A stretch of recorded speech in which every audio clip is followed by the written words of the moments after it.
ഗ്രന്ഥശാല പ്രസ്ഥാനത്തിന്റെ പിതാവ് പി.എൻ. പണിക്കരുടെ ചരമദിനമായ ജൂൺ 19 മുതൽ ഐ.വി. ദാസിന്റെ ജന്മദിനമായ ജൂലൈ 7 വരെ നീണ്ടുനിൽക്കുന്ന വായനാ പക്ഷാചരണത്തിന് കോതമംഗലത്ത് തുടക്കമായി.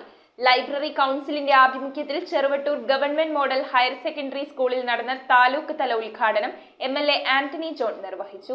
കോതമംഗലം ലൈബ്രറി കൗൺസിലിന്റെ ആഭിമുഖ്യത്തിൽ വായനാ പക്ഷാചരണ താലൂക്ക് തല ഉദ്ഘാടനം നടന്നു. കേരളത്തിലെ ഗ്രന്ഥശാല പ്രസ്ഥാനത്തിന്റെ ഉപജ്ഞേതാവ് പി.എൻ. പണിക്കരുടെ ചരമദിനമായ ജൂൺ 19 മുതൽ കേരള സ്റ്റേറ്റ് ലൈബ്രറി കൗൺസിലിന്റെ ആദ്യ സെക്രട്ടറിയായിരുന്ന ഐ.വി. ദാസിന്റെ ജന്മദിനമായ ജൂലൈ 7 വരെയാണ് വായനാ പക്ഷാചരണമായി സംഘടിപ്പിക്കുന്നത്. ഈ കാലയളവിൽ താലൂക്കിലെ വിവിധ ലൈബ്രറികളിൽ നിരവധി പരിപാടികളും നടക്കും. Cheruvattoor government model higher secondary സ്കൂളിൽ വെച്ച് നടന്ന പരിപാടിയിൽ എം.എൽ.എ. ആന്റണി ജോൺ ഉദ്ഘാടനം ചെയ്തു.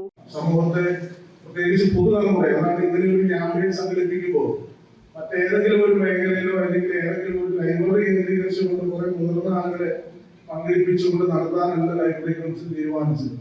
പുതുതലമുറയാണ് നമ്മൾ ലക്ഷ്യം വെക്കുന്നത്. ആ ഒരു കാഴ്ചപ്പാടിന്റെ അടിസ്ഥാനത്തിലാണ് കുട്ടികളെ പുതുതലമുറയെ വായനയുടെ ലോകത്തേക്ക് കൂടുതലായി കൊണ്ടുവരാൻ കഴിയുന്ന നിലയിൽ വിദ്യാലയങ്ങൾ കേന്ദ്രീകരിച്ചുകൊണ്ട് ഈ പ്രവർത്തനം ഏറ്റെടുക്കുന്നത്.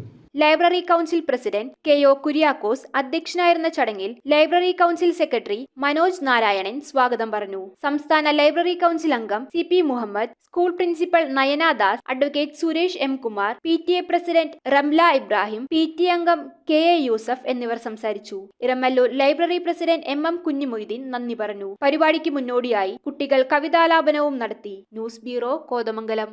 സ്വപ്നങ്ങൾ യാഥാർത്ഥ്യമാക്കുവാൻ ഏറ്റവും അനുയോജ്യമായ പാത കണ്ടെത്തൂ മാർ ഏലിയാസ് കോളേജിനൊപ്പം. അണ്ടർ ഗ്രാജുവേറ്റ് മുതൽ ബിരുദാനന്തര പ്രോഗ്രാമുകൾ വരെ നിങ്ങൾക്കായി ഒരുക്കിയിരിക്കുന്നു. ഏവരെയും ഞങ്ങൾ സ്വാഗതം ചെയ്യുന്നു.